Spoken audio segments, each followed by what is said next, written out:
Senhoras e senhores, boa tarde.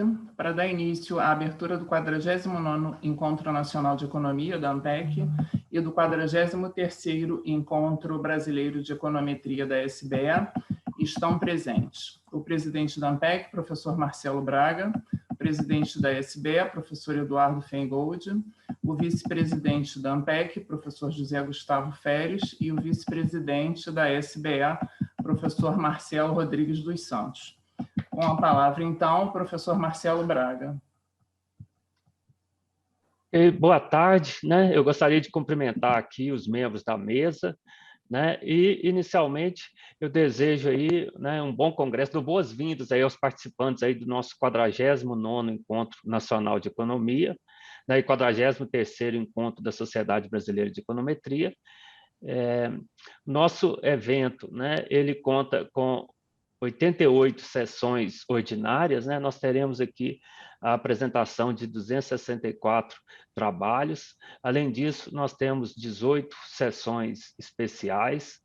Essas sessões especiais contam, né, com a parceria que a ANPEC tem com um conjunto de sociedades científicas, né? Além da Sociedade Brasileira de Econometria, nós teremos painéis conjuntos com a Sociedade Brasileira de Economia Política, a CEP, a Associação Keynesiana Brasileira, né, a AKB, a ABEM, Associação Brasileira de Economia Industrial e Inovação, a Sociedade Brasileira de Economia Rural, o BID, né, o Banco Interamericano de Desenvolvimento, o IPEA. Então, vocês podem observar que o nosso evento ele contempla, né, uma série de parcerias e vocês vão observar também na nossa programação, as sessões espaciais, elas envolvem toda a pluralidade que existe, né, na academia brasileira, em termos, né, de economia. Então, todas as áreas estão representadas aqui, né? Teremos discussões extremamente relevantes e importantes no atual contexto da economia brasileira, né? Eu gostaria de destacar que logo hoje, a primeira sessão especial, às 17h45, nós estaremos discutindo aí as 6 décadas de pós-graduação em economia, contribuições e perspectivas, né? Esse ano, nós temos 2 programas de pós-graduação da Fundação Getúlio Vargas e da Universidade Federal de Viçosa, completando aí 60 anos, né? Então, é um momento... Além disso, nós temos o programa da Universidade Federal de Uberlândia, com 25 anos, e o programa da Unicinos com 15. Então, é uma oportunidade aí para comemorar, né, esse período aí, que a pós-graduação aí completa 60 anos. Nós teremos um painel de homenagem à professora Marilda Souto-Maior, na quinta-feira, às 14 horas, né? E nós encerraremos o congresso na sexta-feira, às 17h45, anunciando aí os premiados do nosso prêmio Aralambos Simeonides. Então, nós temos 401 inscritos aí no nosso evento. Eu gostaria muito aí de agradecer, né, ao conjunto nosso de patrocinadores, ao IPEA, ao CNPq, ao BID, ao Bradesco, ao Banco do Nordeste, que tornam possível o evento de ocorrer. Então, eu finalizo aqui desejando aí um bom evento a todos. Com a palavra, então, o professor Feingold, da SBE, presidente da SBE. Boa tarde a todos. É uma honra, um prazer participar da cerimônia de abertura do encontro da ANPEC como representante da SBE.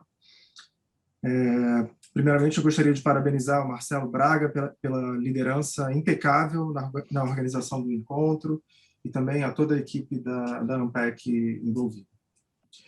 Do nosso lado, a organização do encontro da SBE, que começa amanhã de manhã e vai até sexta-feira à tarde, também envolveu uma quantidade massiva de trabalho, tanto na parte operacional quanto na organização científica. Então, eu gostaria de começar fazendo um agradecimento especial à Márcia Marcos, que há muitos anos faz um trabalho excepcional na SBE. Muito obrigado mesmo, Márcia, em nome de todos da sociedade. Esse ano, assim como no ano passado, a logística foi peculiar e complexa, e a Márcia contou com a ajuda de uma equipe de apoio fenomenal, liderada pelo Fábio Silva e o Wallace Amorim. Então, fica um agradecimento para eles. Do lado da organização científica, o comitê liderado pelo Marcelo Santos trabalhou diligentemente, garantindo a altíssima qualidade do programa desse ano. São muitos os membros do comitê científico para agradecer, então fica um enorme obrigado aqui em nome da sociedade a todos que serviram no comitê científico. Falando sobre o programa desse ano está excepcional. Nós temos mais de 120 apresentações, entre sessões ordinárias e sessões convidadas, contando com a participação de muitos economistas que lideram a pesquisa em economia no Brasil, na América Latina e no mundo. Eu gostaria de chamar a atenção de vocês aos destaques do nosso programa.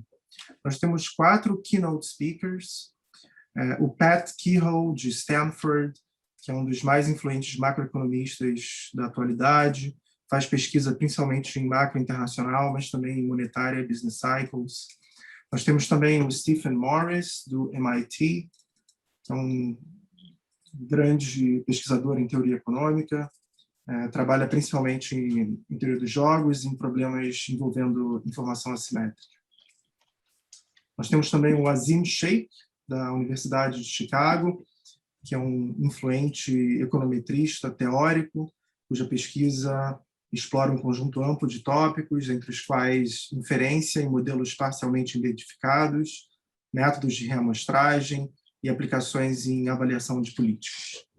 Finalmente, nós temos a keynote da Petra Todd, da Universidade da Pensilvânia, que ela é uma economista aplicada, muito influente, trabalha principalmente com avaliação de políticas sociais, economia do trabalho e microeconometria. Além dessas 4 keynote lectures, nós temos 6 sessões com invited speakers. Nessas sessões, nós contamos com a participação do Muhammad Akbarpour, de Stanford, o Dmitry Arkhangelsky, do Senfi, Lynn Barrett, da Universidade da Califórnia, em Santa Bárbara, Nick Bloom, de Stanford, Gabriel Hodorov-Reich, de Harvard, Avi Feller, de Berkeley, Sebnem Kalemli-Ozkan, de Maryland, a Juliana Salomão, de Minnesota, o Edson Severnini, de Carnegie Mellon, o Philip Strack, de Yale, e Yufeng Wu, de Illinois. Além de tudo isso, nós temos um mini curso com o Gustavo Sampaio, da Universidade Federal de Pernambuco, sobre data scraping e machine learning. E, por fim, eu gostaria de agradecer aos nossos patrocinadores. Nós contamos com um patrocínio generoso do Itaú Social, Instituto Unibanco, Banco Itaú, Banco Safra, FIP, IPEA, CNPq, FGV ESP e EPGE, a FGV Clear, Banco Bradesco, Banco Mundial, INSPER, Damon Investimentos e do Opportunity. Agradecemos muito o apoio contínuo dessas instituições, sem o qual as atividades da SBE não seriam possíveis. Muito bem, era isso que eu tinha para dizer. Obrigado pela oportunidade de falar um pouco sobre o encontro e um abraço a todos vocês. Agora, nesse momento, então, passo a palavra ao vice-presidente da ANPEC, professor José Gustavo Feres. Boa tarde a todos os congressistas. Também é um prazer estar aqui nessa sessão inaugural, rever grandes amigos aí, o Joaquim, o pessoal do IPEC também está aqui conosco, né? Ótimo, Eduardo aí também da SBE. Então é um prazer, né, estar nesse primeiro dia, né? Eu desejo a todos aí um excelente encontro. Ao longo desses 5 dias aí vão ser várias sessões de muito interesse, e queria agradecer também, né, aqui a Eliane, né, a nossa secretária também, que organizou o congresso, o Rodrigo, nosso webmaster, também, que, né, teve um grande trabalho aí de organizar as nossas sessões ordinárias e sessões especiais. Então, eu queria agradecer a todos, né, não vou me alongar muito aqui, e desejar a todos aí um excelente encontro ao longo dessa semana. Daremos início ao anúncio do vencedor do prêmio Werner Bayer, que será feita pelo presidente da ANPEC, professor Marcelo Braga. Ok, então, o prêmio Werner Bayer, ele é uma iniciativa aí da Fundação Lehman, em conjunto com a ANPEC e com a Universidade de Illinois, né, que ele é concedido a uma pessoa que se destaca aí em termos de pesquisa, de ensino, de desenvolvimento institucional, e que continue aí o relevante trabalho que foi, né, realizado pelo professor Werner Bayer. A comissão ela foi constituída pelos professores Karen Vasquez, John Caran e Aloysio Araújo, né? É um membro de cada um dos parceiros dessa premiação. Lembrando vocês que em 2018 o professor Carlos Azzoni foi premiado, em 2019 Clélio Campolina, né? Em 2020 o professor Aloysio Araújo, e em 2021 a comissão decidiu por conceder esse prêmio ao professor Joaquim Guilhoto, que, né, para mim é um motivo aí de grande satisfação. O professor Joaquim Guilhoto foi orientado, né, do professor Werner Bayer, que teve uma influência muito grande na sua trajetória aí acadêmica. Além disso, né, conforme a comissão destaca, né, o professor Guilhoto ele teve uma importância no envio aí de brasileiros para estudar no exterior. O programa de sanduíche da Universidade de São Paulo, né, já enviou aí mais de 30 estudantes brasileiros para fazer doutorado de sanduíche, só na Universidade de Illinois, fora outras universidades, né? O trabalho do professor Guilhoto tem sido caracterizado aí por uma sofisticação metodológica e por aplicações em políticas públicas, né? Os seus modelos de planejamento e desenvolvimento regional são extremamente relevantes aí para o desenho, para a avaliação de políticas públicas no país, de maneira que, né, é uma honra para mim, então, conceder aí essa edição de 2021 do Prêmio Werner Bayer ao professor Guilhoto, né? Então, eu passo a palavra aí ao professor Guilhoto. Certo, eu queria agradecer aí as suas gentis palavras e dizer que realmente me sinto emocionado e muito honrado de receber esse prêmio, por vários motivos, mas dois principais motivos. O principal motivo é o nome do prêmio, que leva o nome do Werner Bayer, que foi uma pessoa muito importante na minha vida profissional e pessoal. Acho que sem o apoio do Werner, que, por sinal, eu conheci o Werner faz 40 anos atrás, quando antes de ir para o meu doutorado em Illinois, e o Werner apoiou desde o início do meu doutorado em Illinois, dando bolsa, depois consegui do Brasil, mas enfim, se não fosse o apoio e o suporte de Werner, a minha carreira acadêmica, a minha vida pessoal seria completamente diferente, e eu devo muito a ele, ao seu exemplo, a sua qualidade e tudo que ele fez, não só para mim, mas por várias gerações de brasileiros que foram estudar em Illinois e em outros lugares do mundo. Entendeu? O Werner estava sempre disposto a ajudar brasileiros, não só para ir para Illinois, mas, enfim, outras universidades também. Então, é com muito orgulho que eu recebo o prêmio, o nome do Werner, e também fico contente de poder, de certa forma, ter contribuído um pouco, né? Não como o Werner, porque acho que ele é inigualável, mas ter contribuído para esse intercâmbio e para o desenvolvimento da ciência econômica no Brasil e, de certa forma, agora um pouco no mundo aqui com o meu trabalho na OCDE, mas, sem dúvida nenhuma, o Werner foi essencial em todo esse projeto. Então, eu fico muito honrado em ter ganho esse prêmio e muita alegria. Muito obrigado. Com a palavra, então, o Maurício Cortes Reis, do IPEA, para conduzir a divulgação dos vencedores do Prêmio Excelência em Pesquisa Roberto Campos. Legal, boa tarde a todos. É um prazer estar aqui novamente anunciando aí, a 4ª edição do prêmio. Eu vou anunciar os vencedores da revista PPE, que é uma das revistas editadas pelo IPEA, esse prêmio ele é concedido aos melhores artigos publicados em cada uma das revistas do IPEA no último ano. Tá? Então, são aí os melhores artigos de 2020, né, escolhidos pela comissão. Né? Então, em primeiro lugar, ficou o artigo Expectativas de Inflação, Metas Percebidas pelos Agentes e Credibilidade das Autoridades Monetárias, São 4 autores, todos da Universidade Federal Fluminense: Luciano Vereda, Vitor Mamede, Daniel Carpe e Renato Lerípio. Esse ano foi tão disputado que ficaram 2 artigos empatados em segundo lugar. Então, um dos artigos é o impacto do gasto público e da qualidade por nível de ensino sobre o crescimento da renda dos estados brasileiros. Os autores Eduardo Correia de Souza e Naércio Menezes Filho. Aliás, o Naércio foi, inclusive, o vencedor na primeira edição do prêmio, né? E voltou aqui a ser premiado 4 anos depois. E também, em segundo lugar, ficou Educação Especial e Inclusão Social na Trajetória Escolar e Laboral para Pessoas com Deficiência no Brasil, da Raquel Pereira Pontes, Roberta Rodrigues Salvini, Maria Micheliana da Costa Silva, todas da Universidade Federal de Viçosa.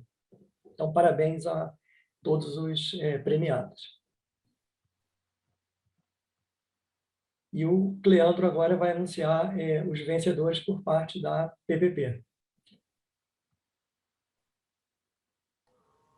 Boa tarde a todas e a todos. Obrigado aos professores Marcelo, Eduardo e ao colega José Férez do IPEA por essa oportunidade de estar aqui hoje para a entrega dos prêmios concedidos aos melhores artigos avaliados da revista Planejamento e Políticas Públicas, a PPP.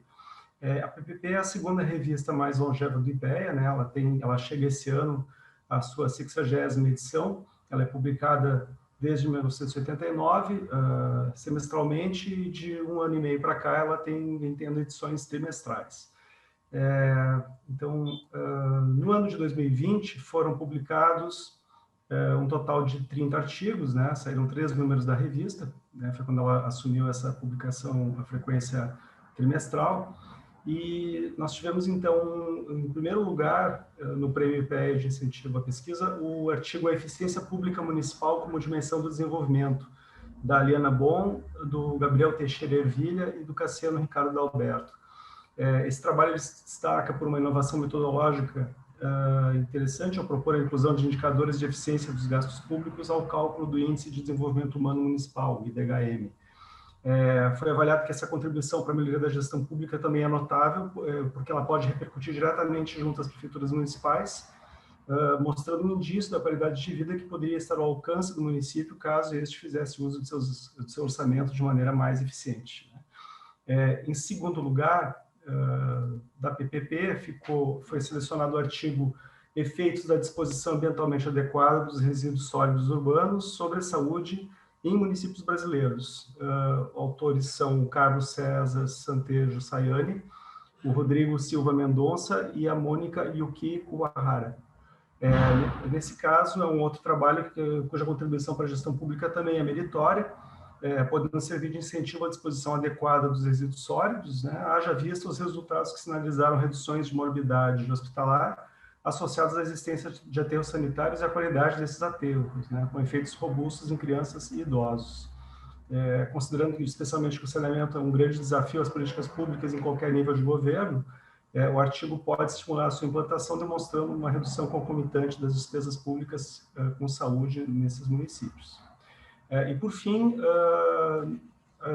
a comissão julgadora da PPP considerou, além dos 2 premiados, né, considerou mais um artigo relevante e decidiu conceder, então, uma menção honrosa ao artigo Impactos do Fundo Constitucional de Financiamento do Norte, evidências do estimador de diferenças e indiferenças, cujos autores são Lindomar Pegorini Daniel e Marcelo José Braga.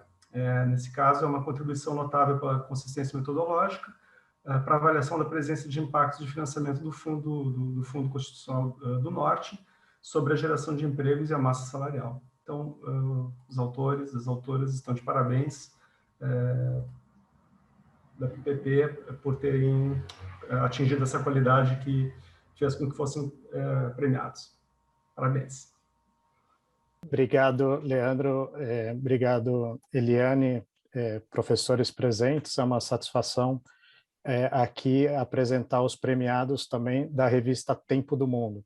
A revista Tempo do Mundo é a mais jovem revista do IPEA, tem pouco mais de 10 anos e foi reformulado em 2019 e nesse ano passou a integrar o Prêmio Roberto Campos. Se refere, como as outras revistas do IPEA, aos artigos publicados em 2020. Em 2020 foram 3 edições, como agora todos os anos, 3 edições, uma sobre os 10 anos do BRICS e seus desafios, sobre integração e fragmentação da América do Sul, e a terceira sobre as relações Brasil-China. O primeiro artigo premiado, ele trata da discreta diplomacia dos bancos centrais no Banco de Compensações Internacionais, o BIS, quem tem voz e voto, do diplomata Davi Augusto Oliveira Pinto. Essa é uma pesquisa muito importante para os temas da revista, para a temática da revista e da DINT, que é a Diretoria Internacional do IPEA, porque ele reúne de forma inédita dados sobre a composição de votos do BIS e também a governança desse importante instrumento de articulação entre os bancos centrais. Então, convido a todos que leiam esse artigo e tomem em conta. Em segundo lugar, professora da PUC do Rio de Janeiro e coordenadora do BRICS Policy Center, Ana Garcia, o texto sobre o investimento da China no Brasil, na África do Sul e Índia, arranjos institucionais, atores e impactos, que também é uma pesquisa de fôlego, ela tem outros trabalhos sobre o tema, e um tema fundamental para o IPEA e para a DINT, o IPEA, no âmbito dos BRICS, além dessa revista temática, o IPEA também coordena pelo Brasil o Conselho de Think Tanks dos BRICS e também o Fórum Acadêmico do BRICS. Então, esses são os 2 premiados. A gente faz uma homenagem também a um dos autores, que é Matheus Henrique de Souza Santos, que infelizmente faleceu em decorrência da Covid-19 durante o processo de edição do nosso número 25, que foi sobre o Brasil na OCDE, fica a nossa homenagem a eles. E, por fim, convido a todos para acompanharem uma sessão de amanhã à tarde, no encontro da IMPEC, sobre a revista Tempo do Mundo, número 26, Políticas Públicas Comparadas para a Retomada pós-Covid, amanhã, às 17h45. Muito obrigado e boa tarde. Bom, então agora seguindo com a palavra o professor Carlos Azzoni, que fará a apresentação do professor Joaquim Guilhoto, que proferirá a aula magna em seguida. Boa tarde.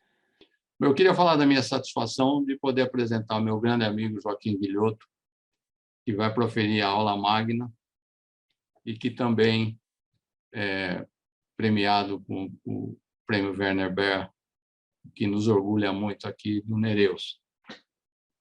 O professor Guilhoto esteve com a gente bastante tempo e ainda está, embora em Paris. Eu vou fazer um breve resumo da sua trajetória, economista aqui pela FEA, em 81, depois com mestrado e doutorado na Universidade de Illinois. Uma particularidade do Joaquim é que ele começou como programador de computador. Na época, quando se fazia uma regressão com 2 variáveis, você tinha que ter o apoio de um programador.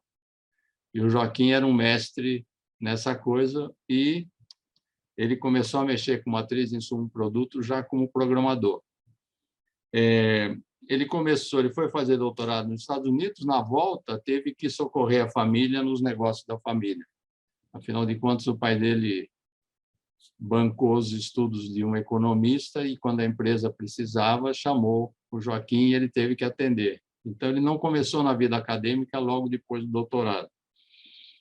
Depois de um tempo, ele passou a ser professor da Universidade Mackenzie, depois da Exalc-USP, e, finalmente, em 2004, ele nos deu o prazer de fazer concurso para titular aqui e se transferiu para a FEA São Paulo.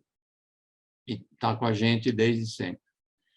A dimensão internacional do Joaquim é enorme. Ele tem, além de ter o mestrado e o doutorado no exterior, ele foi professor visitante por 1 ano ou mais no MIT, na Universidade de Illinois, ficou mais 2 anos além do doutorado, na Paris Dauphine e na Universidade de Lisboa.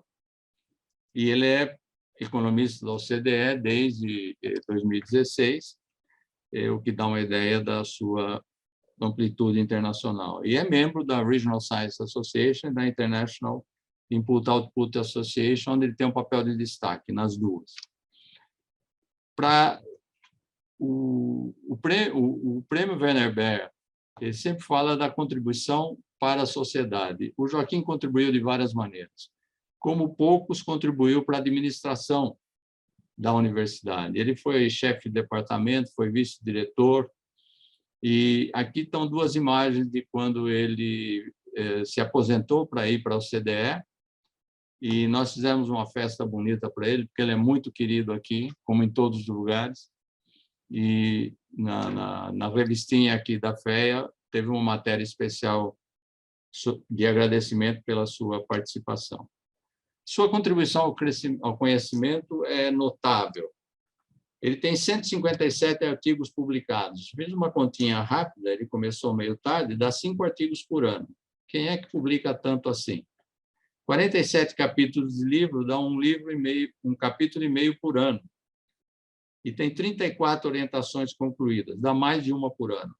Então, essa vantagem é que ele nasceu sem sono, então ele não dorme.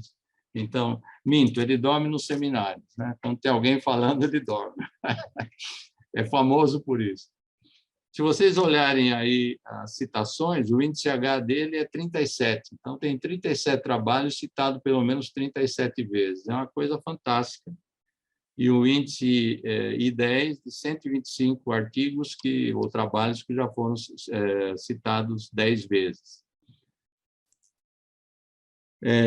Então, aqui está uma nuvem de palavras das coisas que ele publicou. Isso não está atualizado, porque é impossível acompanhar o Joaquim atualizando os bancos de dados, ele não para. E aqui eu queria destacar 3 trabalhos dele que são fundamentais. Ele tem um acadêmico internacional, que é esse com o Michael Sonis, o Jeff Hewins e o Eduardo Martins, em que eles desenvolveram uma metodologia para identificar os setores chaves, setores puros, né, as ligações puras, que é fundamental, é citado na literatura internacional e é um marco nessa literatura. Um outro trabalho que mostra o outro lado do Joaquim, que é essa solidariedade científica, em que ele divulgou com o Cécio Filho uma metodologia para estimar matrizes de insumo-produto antes do IBGE. E, para vocês terem uma ideia, hoje ele já disponibilizou para a gente a de 2019. Então, e todo mundo usa isso, é público, e isso é fruto da generosidade dele. E uma outra área da qual eu tive a satisfação de compartilhar com ele é de apoio às políticas públicas. Esse trabalho sobre a importância da agricultura familiar no Brasil e nos estados está com mais de 5.000 downloads, e toda semana a gente recebe as informações de que ele está sendo baixado, o que mostra a utilidade do trabalho do Joaquim na fundamentação e no apoio às políticas públicas. Esse eu vou pular. Aqui está a descendência acadêmica do Joaquim. Isso é um trabalho que o Eduardo Haddad fez tempos atrás, está parado em 2016. Aqui está o Joaquim nesse ponto, e aqui estão os filhos e netos acadêmicos dele, já tem bisnetos, e são 168, eram em 2016, 168 netos, quer dizer, orientado do orientado, e 4 doutores. Vocês veem na foto, na despedida dele aqui, alguns desses filhos e netos.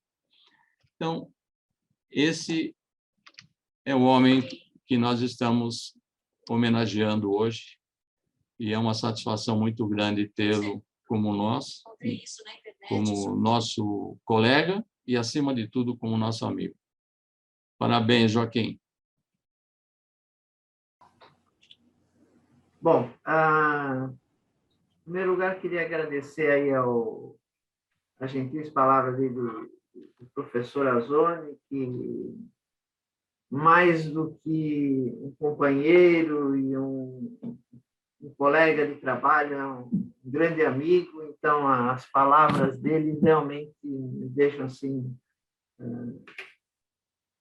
muito contente. Bom, essa tarde aqui está sendo muito emocionante para mim, tenho que dizer, porque realmente é uma oportunidade de falar um pouquinho do meu trabalho e de agradecer a todos com quem eu trabalhei, que sempre me apoiaram e que, enfim, a gente não faz uma vida sozinho, a gente tem que trabalhar em grupo, com pessoas e com amigos.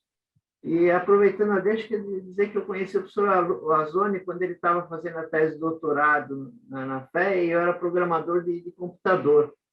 E foi aí que a primeira vez que eu tive interação com o professor Azoni.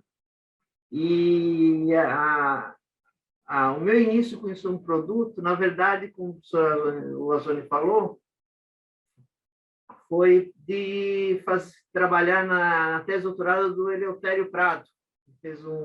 Trabalhou com uma matriz de insumo-produto do Brasil de 1970.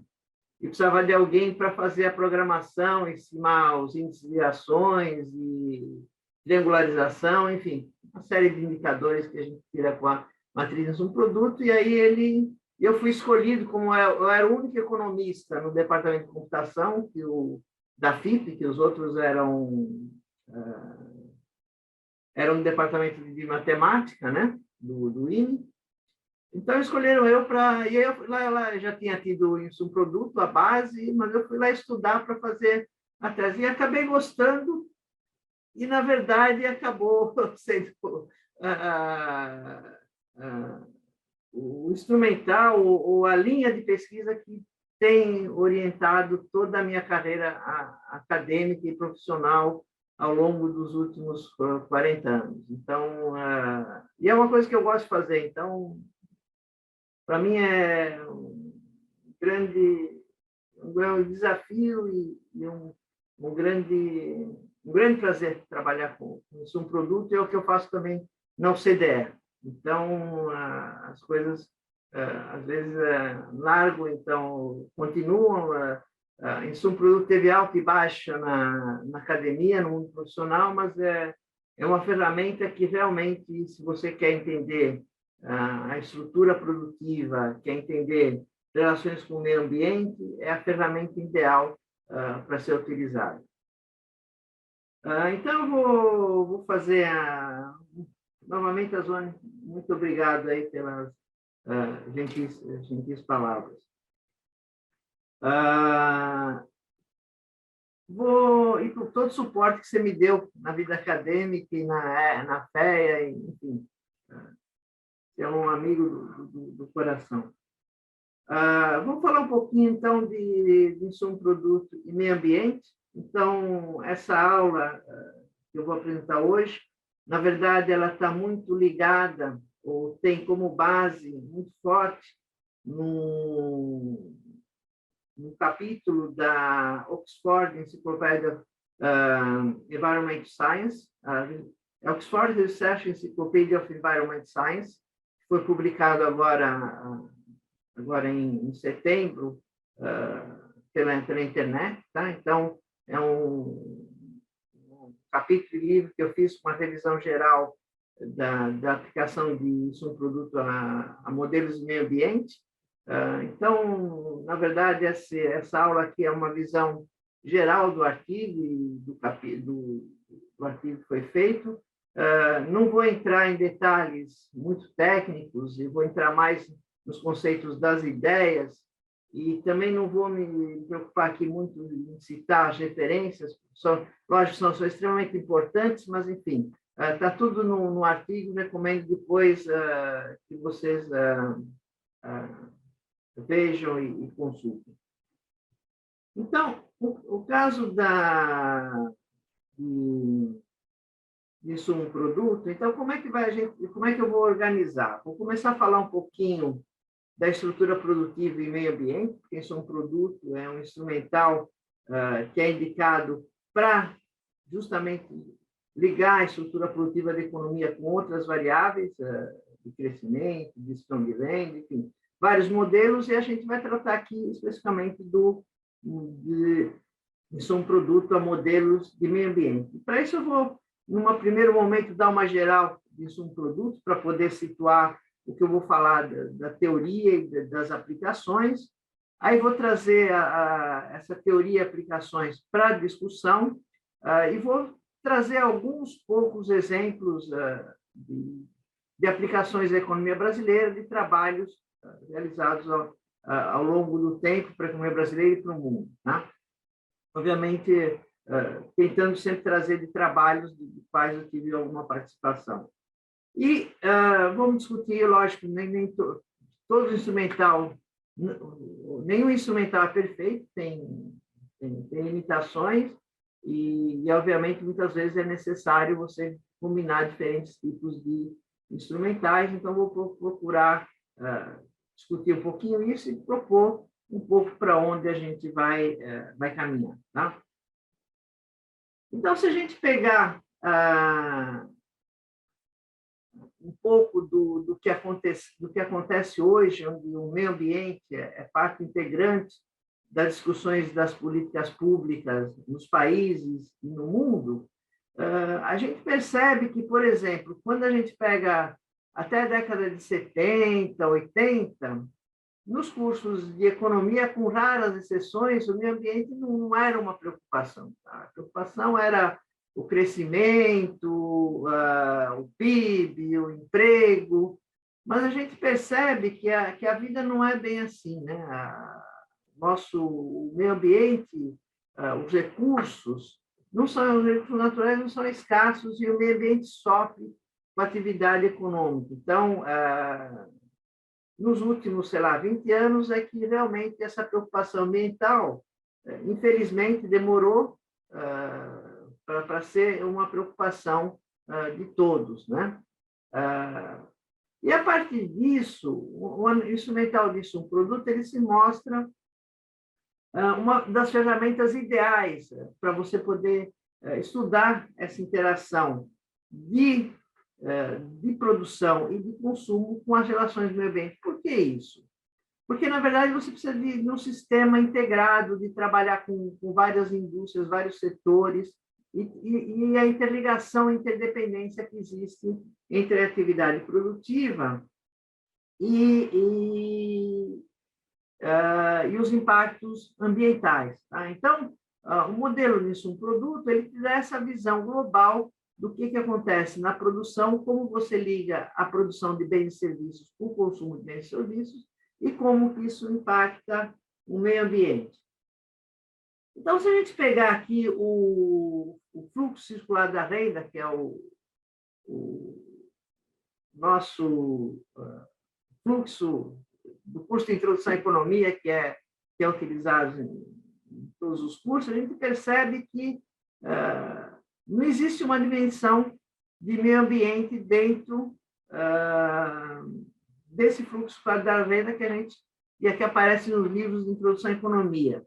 Só que, na verdade, existe, do lado da produção, uma interação das indústrias com o meio ambiente, porque, na medida em que você vai realizar produção, você vai usar água, você vai usar recursos minerais, você vai usar energia, enfim, você vai usar o próprio ar, água, enfim. Você vai usar uma série de recursos naturais que estão lá e que vão ser extraídos, mas isso, obviamente, vai ter uma consequência sobre o ecossistema, porque você pode, destruindo uma floresta, você pode destruir toda a biodiversidade, isso tem impacto, obviamente, sobre os animais, plantas, e a própria mineração, por exemplo, você emite particulados que afetam a saúde, afetam o meio ambiente, enfim, existe toda uma série de processos de utilização de recursos naturais que têm impactos negativos sobre o meio ambiente. Pode ter positivos também. Tá? Estou falando que são só negativos. Existem, obviamente, não só na parte da extração, mas na parte do processamento, você gera emissões e resíduos. Tá? Então, a questão de você utilizar combustíveis fósseis para produção de energia.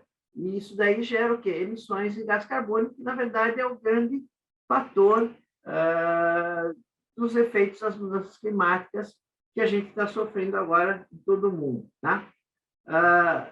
Por outro lado, o ser humano também, as famílias, também têm uma interação com o meio ambiente, tá? Porque na medida em que você, por exemplo, vai cortar a lenha para aquecer a sua casa, usar lenha para fazer a sua alimentação, isso tem um efeito também sobre as emissões, ou sobre as florestas. Se você for pegar o seu carro para ir para o trabalho, isso também vai gerar emissões. Então, existem emissões que são geradas e utilização de recursos naturais, não só na parte de produção, mas na própria vida cotidiana das famílias. Tá? E o modelo de insumo-produto, ele tem essa perspectiva ou essa possibilidade, tá? De incorporação dentro desse modelo dos efeitos ambientais. Tá? Então, o modelo de insumo-produto tradicional que a gente está acostumado a trabalhar, você tem aqui a questão das indústrias que para a produção se utilizam de insumos de outras indústrias, tá certo? Então, a história do automóvel, para a produção do automóvel, você vai usar aço, vai usar vidro, vai usar pneu, vai usar serviços computacionais, serviços de transporte, serviços de comércio, etc. e tal, vai usar produto nacional, importado, mas você também vai usar recursos como terra, água, energia, minerais. Pode não usar diretamente, mas pode usar indiretamente, porque na medida em que você utiliza o aço, você vai estar utilizando um minério de ferro. Então, o que acontece? Trabalhando com isso um produto, a gente consegue analisar todas essas interações diretas e indiretas dos setores entre si. Tá? Então, esse mapeamento que é importante, por quê? Porque quando a gente olha para a demanda final, por exemplo, as famílias, tomando as famílias como exemplo, ou mesmo os bens de investimento, ou as exportações, na verdade, quando você exporta um automóvel, na verdade, você não está exportando só automóvel, você está exportando uma série de produtos que vêm das outras atividades, dos outros setores. Tá?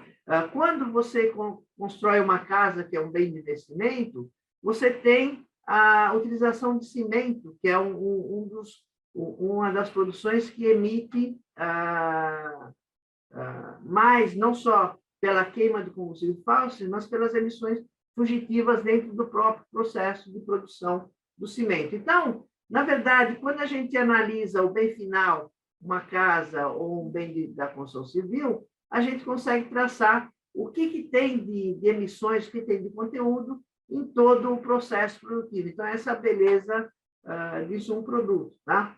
E a gente pode trabalhar também com as emissões, por exemplo, nas famílias, tá? Porque a gente pode utilizar as energias que é utilizada direta para a família, isso tem impacto também sobre as emissões e o próprio uso das famílias, por exemplo, da água, da água para o consumo e água que a gente joga no esgoto, que acaba gerando o quê? Uma necessidade de tratamento. Então, esse tipo de interações, tanto na produção como no consumo, a gente consegue trabalhar dentro do modelo de insumo-produto. Como eu falei para vocês, a apresentação aqui eu não vou muito nas fórmulas, porque senão a gente não faz outra coisa, é mais as ideias interessantes e depois alguns resultados que eu vou mostrar para vocês. Tá?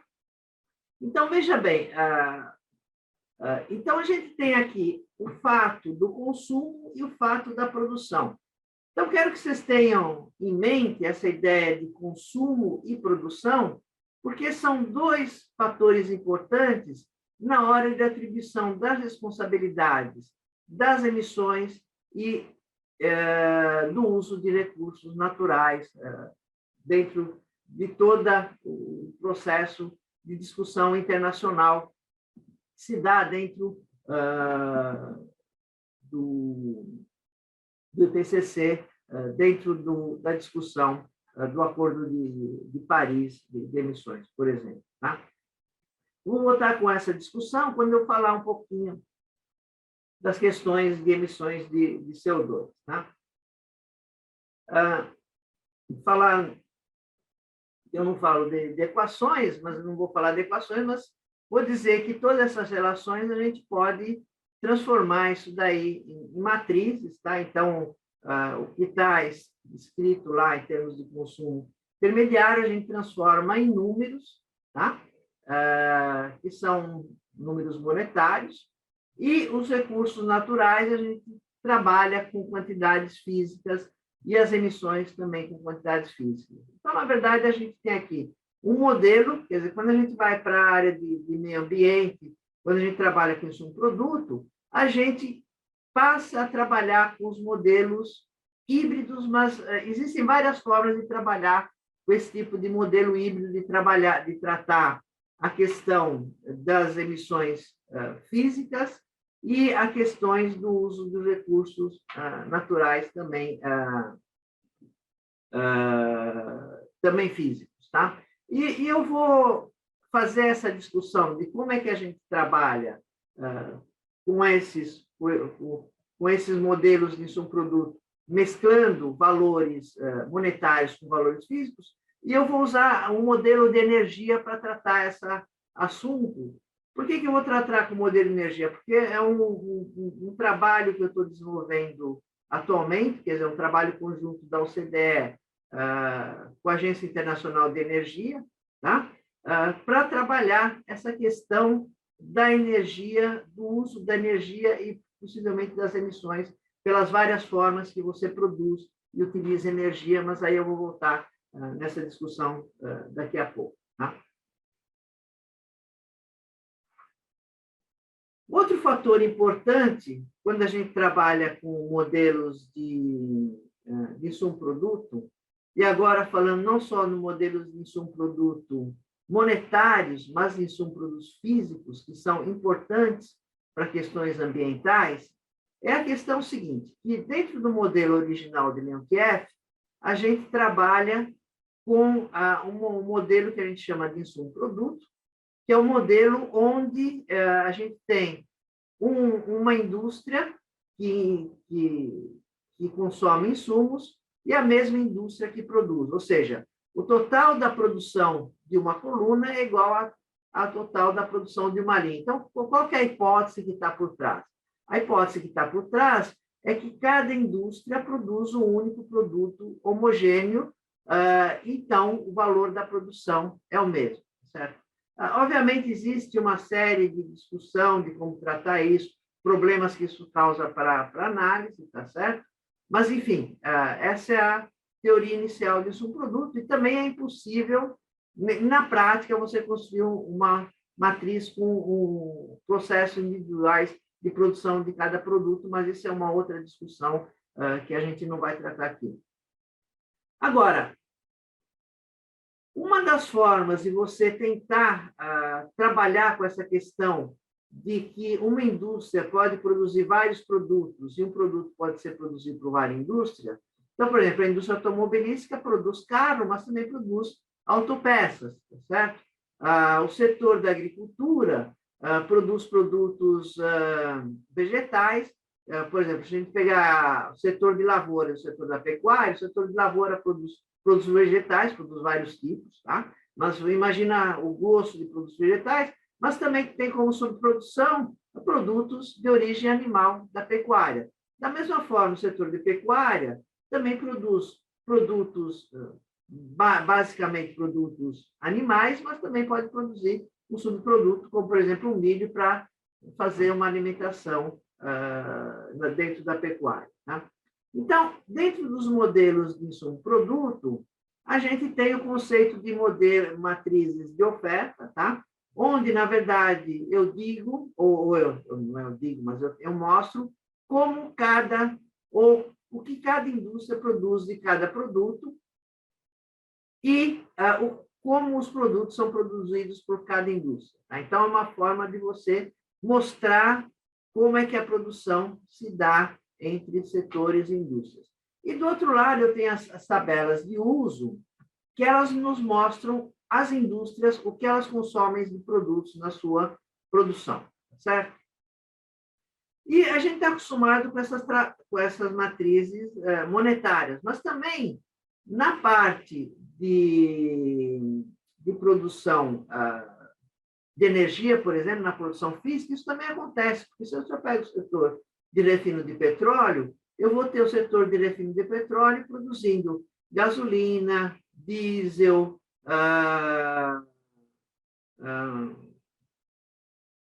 óleo, enfim, uma série, óleo para querosene para aviação, uma série de produtos que o setor produz, tá? E quando eu vou pegar nas indústrias, eu vou ver que esses, por exemplo, a querosene de aviação que é produzida, ela vai o quê? Vai para o setor aéreo, tá?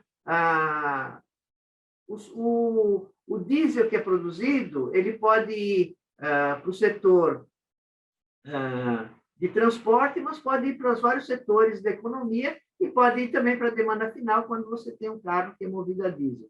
Então, essas tabelas físicas de fluxo de energia são importantes, por quê? Porque a emissão que é causada pelo diesel é diferente da emissão que é causada pela gasolina, que é diferente da emissão que é causada pela energia elétrica. Falando de energia elétrica pode ser produzida de várias formas, pode ser produzida pelo uso do carvão, pelo óleo combustível, energia eólica, energia nuclear, enfim. E cada tipo de produção de energia tem o quê? Tem uma fonte diferente. Então, essas matrizes de oferta e de uso, elas se aplicam não só a questões da economia, mas também a questões físicas dentro da produção de energia, porque, na verdade, as emissões de CO2 por combustíveis fósseis ou diversos processos de produção de energia é o principal disputa ou o principal fator de negociação hoje dentro do cenário mundial. Tá? Então, é importante esse conceito de matrizes de uso, ou matriz de produção e de uso, dentro desse conceito maior monetário e físico. Isso eu vou trazer um pouquinho mais à frente a discussão. Tá? Outra questão importante é que tipo de modelo eu vou estar trabalhando dentro disso um produto, tá? Porque existem os modelos nacionais, que são os modelos que a gente está mais acostumado a trabalhar, que são as matrizes de um produto dos países, tá certo? Que você tem os insumos intermediários, você tem os insumos importados, você paga imposto, gera valor adicionado, e a produção vai para produzir outros bens ou vai para a demanda final, entre eles a exportação. Mas eu posso ir para modelos regionais, tá? Onde os modelos regionais, por exemplo, modelo para o estado de São Paulo, por exemplo, tá? Eu vou ter, além dos insumos intermediários, vou ter os insumos intermediários consumidos dentro do estado de São Paulo e vou ter as importações, São Paulo faz o resto do país, o resto do mundo. E aqui, na parte da demanda final, eu vou ter também as exportações, São Paulo faz o resto do país, o resto do mundo. Então, dentro desse modelo, eu começo a trazer um pouquinho mais de informação.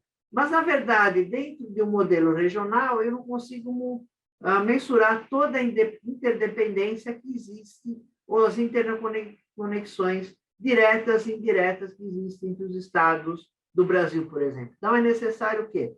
Eu partir para um sistema interregional disso, um produto ao nível subnacional, aqui representado com 2 regiões apenas, tá? Por exemplo, São Paulo e o resto do Brasil, onde eu tenho a dependência que São Paulo tem do resto do Brasil para a sua produção e o que o resto do Brasil tem para São Paulo. Porque, de repente, São Paulo vai importar, vamos supor, a borracha de Minas Gerais, só que a matéria-prima da borracha, que é o petróleo, ele vem da extração do petróleo na Bahia. Então, na verdade, São Paulo, ele está comprando uma parte de Minas Gerais e outra parte da Bahia. E dentro do modelo insumo-produto, trabalhando com o sistema de equações, a gente consegue o quê? Filtrar e ver todas essas interligações entre os estados. Então, essa é que é a beleza do modelo.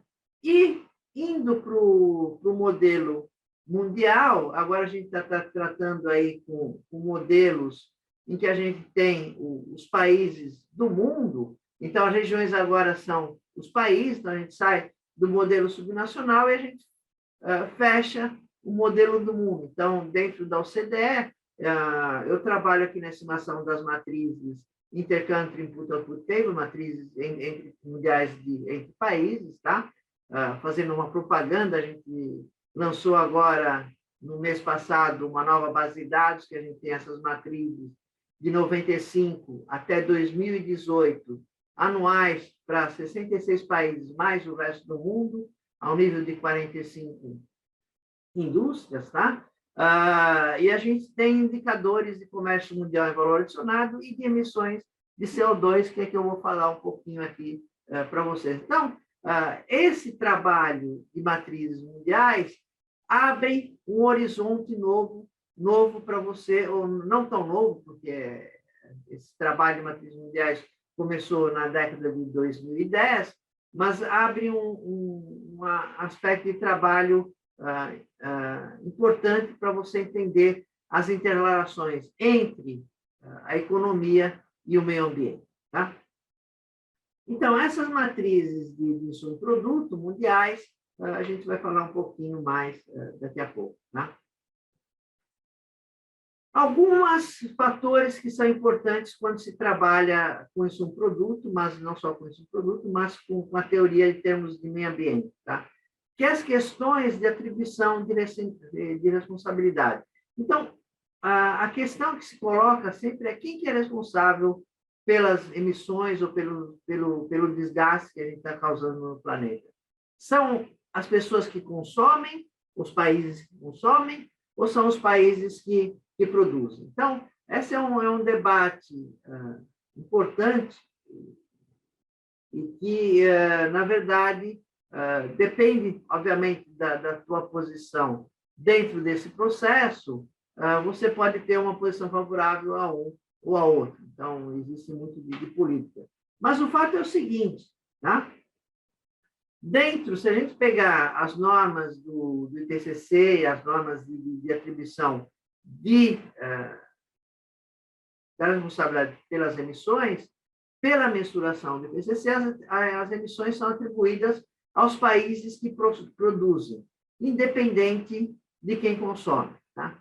Mas a gente vai ver que, dependendo da medida que você usa, as coisas podem ser um pouco diferentes. E também, esse tipo de atribuições de emissões ajudam, ou, no meu entender, podem ajudar a que, na verdade, o mundo todo trabalhe em conjunto para que a gente consiga diminuir as emissões, ou seja, não cada país para si, mas cada país para o mundo. Então, esse é um fator importante. Ou seja, quanto mais você conhece do que acontece no mundo, em termos da pressão que a atividade econômica coloca sobre os recursos naturais, sobre emissões, melhor você tem condição de discutir políticas públicas e políticas mundiais. Tá? Então, quando a gente fala de emissões territoriais, a gente está falando das emissões que acontecem no território nacional do Brasil, por exemplo, independente se elas são produzidas por residentes ou não residentes. Ou seja, se um turista vem para o Brasil ou se uma empresa aérea internacional vem para o Brasil e a emissão é no Brasil, então, na verdade, as emissões são do território brasileiro. Tá? Dentro do conceito de emissões com base na produção, o que acontece? As emissões que acontecem dentro do território nacional, que são causadas por residentes de outros países, são atribuídos a esses países e não ao Brasil. Então, se eu tenho um turista brasileiro ou uma pessoa que vem a negócios no Brasil e usa o transporte público, usa hotel, usa restaurante e gera poluição no Brasil, essa emissão é atribuída ao país de origem dessa pessoa. Tá? Então, essa contabilidade é importante, porque aí a produção, efetivamente, é a produção das empresas nacionais dentro do Brasil e dos habitantes do Brasil. Tá? Bom, isso é por parte da produção. Por outro lado, existem as emissões com base na demanda, ou seja, quando um país consome um bem importado, ele vai ter emissões. Por exemplo, o Brasil vai importar um automóvel do México, tá? Ou importar um automóvel da China. Esse automóvel que vem da China, na verdade, uma parte das emissões é da China, tá? Mas nem toda a emissão é da China. Uma parte é do próprio Brasil também, porque o Brasil vai produzir o minério de ferro, que é exportado para a China. A China vai transformar o minério de ferro em chapa de aço, que vai ser utilizado no automóvel, e o automóvel vai ser importado para o Brasil. Então, dentro da matriz de insumo-produto, a gente consegue efetivamente mensurar, dentro do automóvel que é consumido no Brasil, quanto da emissão é devido à China e quanto da emissão é devido no Brasil. Porque a gente consegue mensurar todos os produtos que são utilizados na China que tiveram origem em matéria-prima ou em componentes que foram exportados do Brasil para a China. Tá? Então, esse tipo de contabilidade a gente consegue fazer com o subproduto. Então, a gente consegue sair da produção, esse emaranhado de interrelações que existem entre os diversos setores produtivos, entre os países, e consegue atribuir para cada país, para cada consumidor, efetivamente o quanto de emissões são desse país e o quanto vem de outro país. Tá? E isso é importante para a discussão em termos de atribuições de responsabilidades por impactos ambientais. Tá? Bom, eu falei para vocês das tabelas de recursos e usos físicas e das bases de dados ambientais. Então, na verdade, esse tipo de contabilidade física, esse tipo de integração, contabilidade ambiental e econômica, está dentro dos manuais da ONU e outras organizações internacionais, então, a OCDE, que trata das questões da contabilidade ambiental e econômica. Que é a CIA, né, System of Environment and Economic Accounts, que trata dessa questão de trabalhar com matrizes, com informações físicas e com informações monetárias. Então, essa é uma área que realmente tem se desenvolvido bastante, principalmente nos últimos 10, 15 anos, e que é importante para toda essa parte de mensuração e de entendimento da estrutura produtiva mundial e dos países e as suas interconexões com o meio ambiente. Né? Bom, eu vou pegar aqui os modelos de energia, tá? Para servir como exemplo de como que a gente pode tratar as questões físicas com questões monetárias e as várias formas de tratar isso dentro de modelos de insumo-produto e vantagens e desvantagens de eu trabalhar com esses diferentes enfoques. Tá?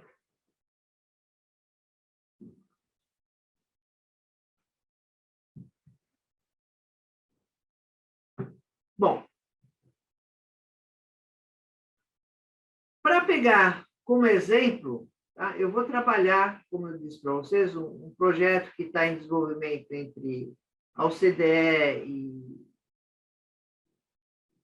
e a Energia Internacional a Agência Internacional de Energia, International Energy Agency, que, na verdade, a gente tem uma colaboração escrita, é um projeto que está, de certa forma, eu estou coordenando ou trabalhando com, quer dizer, um grupo, mas a parte metodológica, a parte de aplicação está sobre a minha coordenação.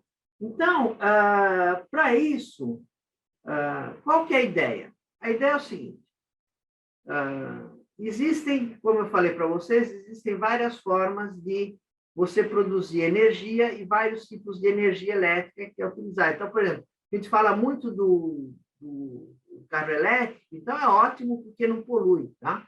Mas, por outro lado, a gente precisa ver de onde é que vem a energia elétrica, como é produzida a energia elétrica que esse veículo utiliza. Porque se ele é produzida de forma com carvão, por exemplo, que é atualmente poluente, então não sei se é muito vantagem você sair da gasolina para entrar para o elétrico. Tá? E tem a questão também do etanol, que também emite menos. Então, tem uma série de questões que, na verdade, a gente precisaria ter quê? Um trabalho com modelos de energia, e aí que vem aquela ideia que eu falei para vocês das tabelas físicas de produção e de uso, que efetivamente a gente mapeasse como os produtos, os diferentes produtos finais são produzidos e como que eles entram no consumo das diversas indústrias ou da demanda final, tá? E para isso a gente precisa trabalhar com modelos integrados de quantidades físicas e monetárias. Bom, então eu vou pegar aqui o exemplo do... Desculpa, eu vou acabar falando IA, porque estou mais acostumado, em vez de falar Agência Internacional de Energia, EI. Então, se eu ficar misturando os dois termos, vocês não, por favor, me perdoem, tá? Mas é a questão que o inglês e o português a gente acaba... Enfim, então, eu vou pegar aqui os balanços energéticos do IEA, que, na verdade, ele tem informações importantíssimas para quase todos os países do mundo, em termos do uso de energia e de produção de energia e o que é utilizado por vários setores. Só que, na verdade, a forma como os dados do IEA estão organizados dos balanços energéticos, não dá para utilizar direto nas matrizes de subproduto. Então, preciso o quê? Preciso fazer uma transformação desse balanço energético ou dessas informações que são ricas em matrizes ou matrizes de produção e de uso físico. Tá? Já vou voltar a esse detalhe. Então, vou pegar como exemplo o banco de dados do IEA. Tá? Então, aqui eu tenho um fluxograma, tá? Em que eu tenho aqui o balanço do IEA, e tenho aqui, esse símbolo aqui é quando as informações são monetárias, e esse símbolo aqui é quando as informações são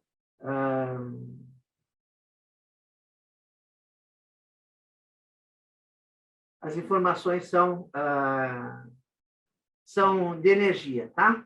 E aqui eu tenho algumas formas tradicionais de trabalhar com esses dados de energia, tá? Então, a forma tradicional é o seguinte, uma forma que o IEA trabalha, ele pega o seu balanço energético, usa informações econômicas e demográficas das contas nacionais dos países e estima indicadores em base monetária, em base energética, baseado nessas informações, tá? Outra forma de trabalho que muita gente faz, eu também já fiz, que é pegar os dados do balanço energético do IEA, tá certo? E combinar ele com matrizes nacionais. Então, o que a gente vai fazer? Na verdade, a gente vai pegar as informações do balanço energético e vai ver o quanto cada setor utiliza de energia e vai calcular coeficientes. O que são esses coeficientes? São coeficientes que eu divido a energia por valores monetários. E vou trabalhar com o modelo de insumo-produto com coeficientes de energia dividido pela produção do setor. Tá? Essa é uma forma de trabalho que é bastante utilizada com insumo-produto. Tá? Outra forma é eu partir para esses mesmos coeficientes, mas agora trabalhando dentro de um modelo de insumo-produto mundial, como o banco de dados da OCDE, que é as matrizes entre países da OCDE, onde eu calculo os indicadores, eu trabalho com um coeficiente de energia para cada setor, para cada indústria, e a partir daí estimo meus indicadores. Então, na verdade, se eu pegar essa estrutura aqui, isso é o trabalho que a gente faz com os indicadores de emissões por combustíveis fósseis da OCDE. Tá? A gente pega as emissões por combustíveis fósseis da OCDE, do EA, que é um banco de dados de EA, que é estimado a partir do balanço energético, utilizando fatores de conversão de energia para emissões. Tá? Então, a gente pega esses dados, calcula os coeficientes e estima aqui as emissões. Certo? Bom, o problema desses indicadores não é o problema, mas é um fator que a gente não tem, é o seguinte: essas emissões são da indústria, a gente não sabe de onde que vem essas emissões, se é pelo consumo de diesel, se é pelo consumo de carvão, enfim, não sabe qual que é essa emissão. Tá? Então, para a gente poder trabalhar ou para a gente poder entender como se dá isso de uma forma melhor, a gente precisa trabalhar com uma combinação de matrizes de insumo-produto, matrizes de produção e de uso em unidades físicas, com matrizes em unidades monetárias. Tá? Mas, então, numa primeira etapa desse trabalho em conjunto com o IEA, num paper que foi publicado agora esse ano, num paper conjunto da OCDE com o IEA, foi desenvolvida uma metodologia que transforma os balanços energéticos do IEA em matrizes de produção e de uso em unidades físicas, tá?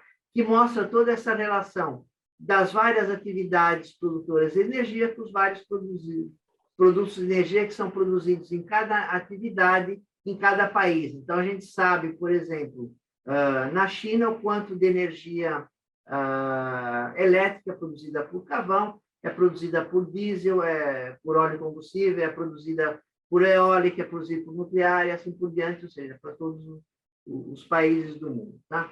Então, essa metodologia, na verdade, você já pode utilizar para obter indicadores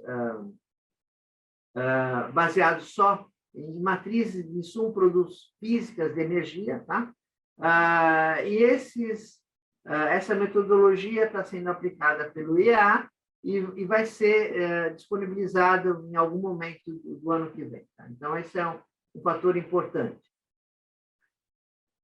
Com esse tipo de metodologia, em trabalhando com esses fatores fixos, com essas unidades físicas, você também resolve um outro problema importante, que é o seguinte: quando você trabalha com modelos de coeficientes energia por valor de produção, você tem um problema de preços relativos que são diferentes entre os setores, porque o preço da energia que é vendida, por exemplo, para o setor de aço é diferente do preço de energia que é vendida para o setor automobilístico, que é vendida para as famílias. Então, quando a gente trabalha com modelos com as matrizes de produção e de uso em unidades físicas, a gente sabe exatamente qual a quantidade e não precisa se preocupar com essa questão de preços relativos, que essa é uma questão que é resolvida nesse tipo de modelagem. Tá? Recomendo, por exemplo, o Miller and Blair para quem tiver interesse de como é que o livro do Miller and Blair explicando por que a gente resolve isso quando trabalha com modelos híbridos com unidades físicas. Tá? Bom, o fato é o seguinte, que dada essas matrizes de produção e de uso em unidades físicas, a gente pode combinar ela com modelos nacionais, tá? Então, ao invés de usar os coeficientes, a gente vai usar a combinação desses dois tipos de modelagem e a gente vai ter indicadores aqui mais detalhados, a gente consegue efetivamente saber qual o tipo de energia que é utilizado, qual a energia primária que é utilizada na produção de cada um dos bens por diferentes tipos de combustíveis. Tá? Um outro trabalho adicional, tá? E aí eu parto agora, não só porque essas matrizes de produção e uso não são as matrizes nacionais, tá? Então, a partir dessas matrizes nacionais, eu parto para um sistema internacional de matrizes físicas, onde eu tenho fluxo de energia entre os países, tá? Por quê? Porque é importante eu saber não só como a energia é produzida no país, mas a energia que eu estou importando, como ela é produzida no país de origem. Então, esse aqui é um trabalho também que vai começar no ano que vem, para a gente ter essas matrizes mundiais em fluxos de energia física. Porque qual que é o objetivo final? É você transformar isso em emissões de CO2 para saber efetivamente as emissões pelos diversos combustíveis fósseis e ver como é que você pode melhorar a sua matriz energética, não só na sua produção local, na sua produção nacional, mas também na sua produção de importados. Isso vai gerar um modelo mais complexo, onde eu vou ter agora 2 sistemas mundiais de matrizes de um produto, um físico, um mundial de energia físico e um mundial monetário, e a gente combina os dois, a gente consegue ter efetivamente indicadores que nos permitem uma compreensão maior de todo o processo de emissões pela queima de combustíveis fósseis. Lógico, existem outras emissões que a gente não está tratando aqui, as emissões pela mudança do uso da terra, emissões de processo, emissões fugitivas e assim por diante, mas isso é uma outra questão que para ser tratada adicionalmente. Tá? Mas, enfim, eu perdi esse é um trabalho que eu estou desenvolvendo, todo esse aspecto metodológico, não só metodológico, mas trabalhando com a base de dados, que eu acredito que vai ser extremamente importante para toda essa questão de entender essa mudança do padrão energético mundial e de emissões. Isso daí tem um impacto também em questões, por exemplo, taxação de fronteira no carbono e outros detalhes que agora estão uma discussão mundial. Então, é importante você fazer essa discussão com base em subsídios, com base em teoria que realmente te mostra o que está acontecendo. Lógico, o modelo não é preciso, existem defeitos, a gente sabe que nenhum modelo no mundo é preciso, mas você tem que ter uma ideia do que está acontecendo, e esse tipo de modelagem acho que é fundamental. Tá? Então, na verdade, em termos resumidos, a gente vai do modelo de insumo-produto, do modelo dos balanços energéticos do EA, gera matrizes de produção e de uso física. Essas matrizes de produção e de uso vão ter se transformado em matrizes de insumo-produto físicas. Tá? E trabalhando com esse modelo, a gente consegue produzir indicadores de energia e de emissões mais detalhados, que permitem subsídios maior para uma discussão mundial dessa questão de uso de energia e de questões de emissões. Tá? Um pequeno exemplo aqui de resultados preliminares com modelos nacional, não intercâmbio, tá? Não entre países, onde a gente tem aqui como é que a intensidade de emissão, de uso de energia por milhão de dólares produzidos, tá? E aqui a gente vê que, por exemplo, a China tem, desde 2005 até 2015, tem um trabalho intenso aí em redução da sua intensidade de energia na produção. Aqui ainda não é emissão, mas é produção de energia.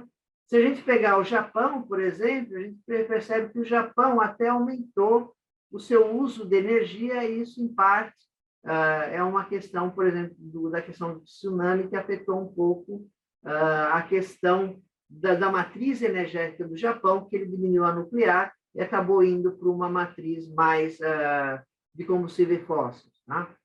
Se a gente pegar os Estados Unidos, a gente percebe que existe uma melhora, mas não tão acentuada como, por exemplo, na China. Então, só para o tipo de análise que a gente pode realizar aí com energia. Mas, na verdade, a energia é um fato fundamental para questões de emissões, tá? Não só energia, como eu falei, existem outros tipos de emissões que são importantes. Então, por exemplo, no Brasil, as questões por mudança do uso da terra acaba sendo um fator mais importante do que questões de emissões de combustíveis fósseis, tá? Mas a discussão no momento é a energia e a transformação da matriz energética dos países, e acredito que o desenvolvimento desse instrumental, dentro de organizações internacionais como a OCDE e Instituto a Agência Internacional de Energia, acredito que dão cada vez mais subsídios para você ter mais informações para poder fazer esse debate. Tá? Bom, aqui eu já falei um pouquinho das questões das emissões de CO2, que, na verdade, é o grande destaque. Tá? E é importante de você efetivamente mensurar as emissões que são incorporadas dentro da produção como do consumo, tá? Porque dependendo do país que você estiver trabalhando, você pode ter padrões diferentes aí de produção e consumo. Então, aqui, esses são os resultados da nossa, da base, não é nossa, da OCDE, né? Da base de dados da OCDE, que a gente divulgou agora aqui no mês passado. Inclusive, eu sou responsável pela estimação desses indicadores de emissões. Então, o que a gente tem aqui? A gente tem os países da OCDE, tá? E os países não OCDE. Então, os países da OCDE estão em azul e os países não OCDE estão em verde. Tá? E aqui são as emissões totais dos países, tá? Aqui na parte contínua são as emissões de consumo e aqui são as emissões de produção dos países não OCDE, e aqui dos países OCDE, emissões de consumo, e aqui de emissões de produção. Então, você percebe que os países não OCDE, eles têm continuamente aumentado as suas emissões, tá? Globais, tá? São as emissões globais, obviamente puxado em grande parte aqui pela China dentro desse processo. Tá? Os países da OCDE, eles têm, de certa forma, diminuído o seu consumo de emissões, tanto da parte da produção como de consumo, mas ainda eles são dependentes em termos dos bens consumidos internamente, que são importados, ou seja, são bens... o comércio líquido de emissões, os países da OCDE são importadores e os países não OCDE são exportadores. Obviamente, essa distância aqui é o mesmo dos dois, porque o que um exporta, o outro importa. Tá? E realmente eu tenho um ponto de intercepto aqui lá para 2010, 2009 a 2010, onde os países não OCDE acabam tendo emissões totais maiores que os países da OCDE. Tá? Aqui a gente pega os principais emissores, os principais emissores de CO2 aí, por combustíveis fósseis, tá? Pelo lado tanto da produção como pelo lado da demanda. Então, se a gente pegar aqui a China, a gente vê que a China, pelo lado da produção, ela acabou assumindo a liderança mundial.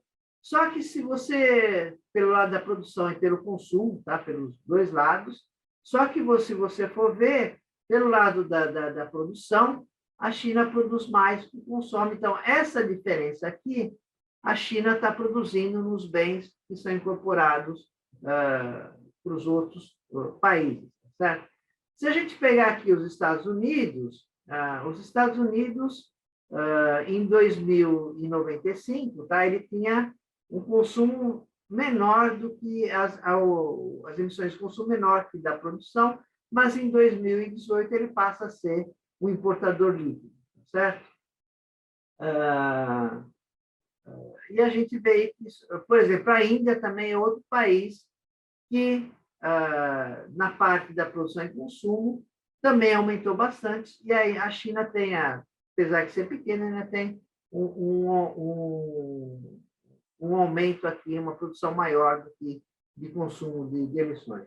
Bom, então aqui a gente começa a ter uma ideia das emissões totais, só que é importante também em termos das emissões per capita, porque apesar de todo as emissões totais que a China e a Índia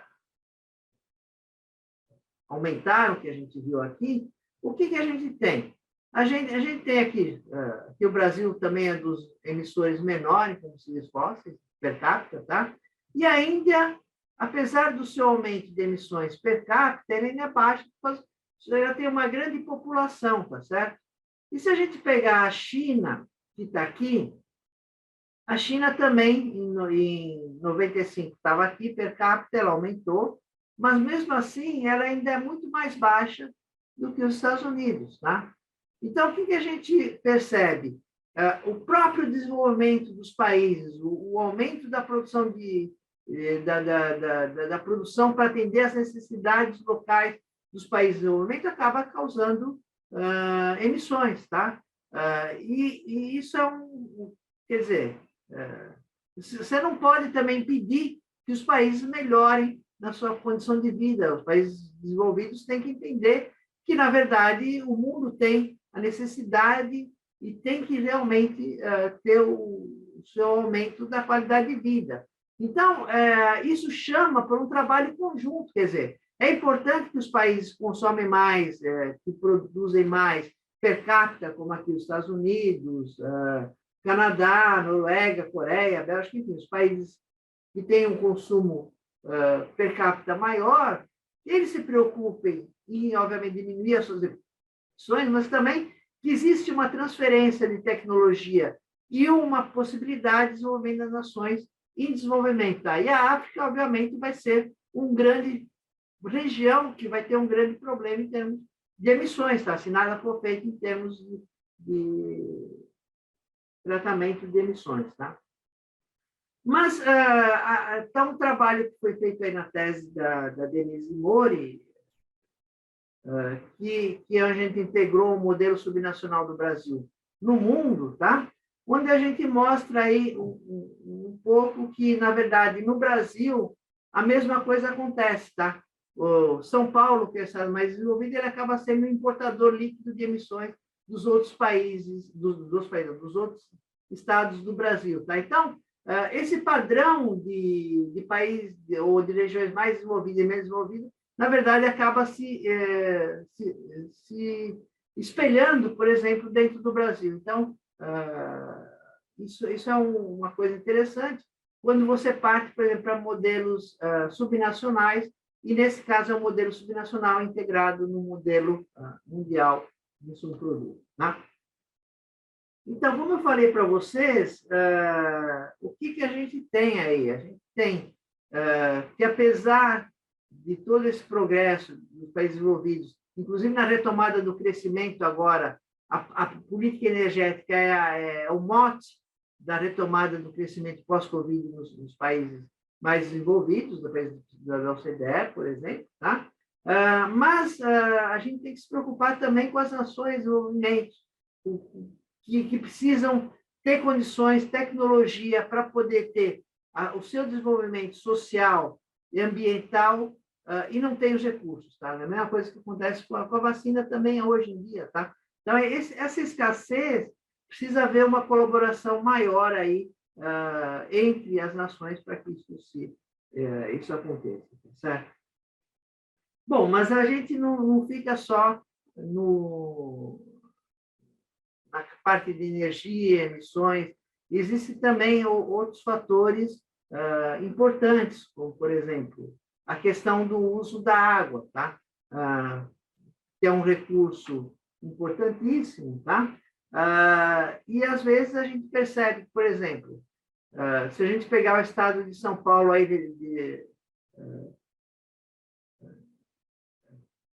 dividido em 22 bacias hidrográficas, tá? Foi um trabalho aí desenvolvido pela Keio-san dentro da sua, inclusive foi na sua monografia de graduação, foi um trabalho interessante que acabou sendo publicado na revista Economia da ANPEC. Então, o que a gente tem aqui com o modelo de subproduto, a gente consegue mensurar regiões que efetivamente são exportador ou importadoras de água virtual, tá? Como aqui em São Paulo, aqui a gente percebe importador de água, mas na verdade eles têm exportação líquida em termos monetários, tá? Então, a gente tem que começar a valorizar um pouquinho mais os recursos naturais, entender esse processo e talvez tentar ver compensações para que efetivamente a gente tenha um equilíbrio em termos não só econômico, mas em termos de recursos naturais, porque, na verdade, todos dependem desses fatores. Tá? Outros modelos também é associar a produção agrícola, a produção de produtos agrícolas com a pressão sobre a terra e com o desmatamento. Então, por exemplo, esse é um trabalho aqui que foi feito com o pessoal do Cacillo, trabalha no Banco Mundial, e o orientador dele, o Cook, que é dos Estados Unidos. Então, na verdade, utilizando os dados do modelo internacional que a gente desenvolveu há alguns anos atrás, consegue medir aí qual que é a pressão sobre o uso da terra na produção da cana-de-açúcar. Tá? Também tem nesse fator de uso da terra, tem outros trabalhos também que eu tenho com o Marcelo Cunha, da Unicamp, e com os alunos dele já também trabalhando essa questão. Né? E outra questão é a questão, por exemplo, do desmatamento. Tá? Então, pegando um trabalho um pouco mais antigo, na verdade, do modelo que foi desenvolvido para todas as micro-regiões do Brasil, onde a gente consegue agregar as regiões de acordo com as necessidades. Então, por exemplo, o trabalho da Key foi nesse sentido, que a gente organizou, agregou as regiões da São Paulo de acordo com as bacias hidrográficas. Tá?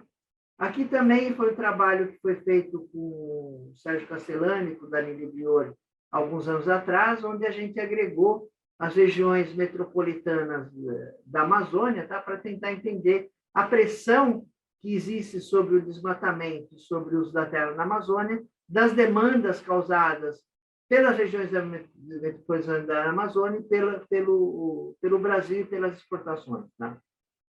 Então, na verdade, se a gente pegar aqui, são dados antigos, mas, de qualquer forma, para a gente entender um pouquinho a dinâmica. Aí eu tenho a produção de gado em 74 e aqui a gente tem em 2008, então a gente percebe esse avanço. Tá?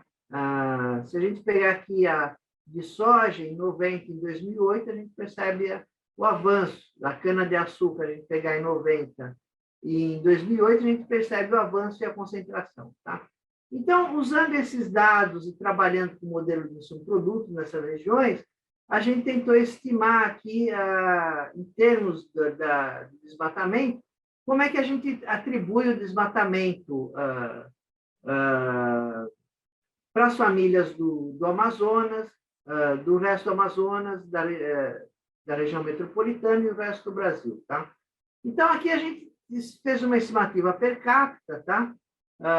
Do desmatamento por habitante aqui do resto do Brasil e da região. Tá? Então, a gente tem aqui 49% do desmatamento da Amazônia, o possível desmatamento é causado o quê? Pela demanda de produtos que a Amazônia exporta para o resto do Brasil. Tá?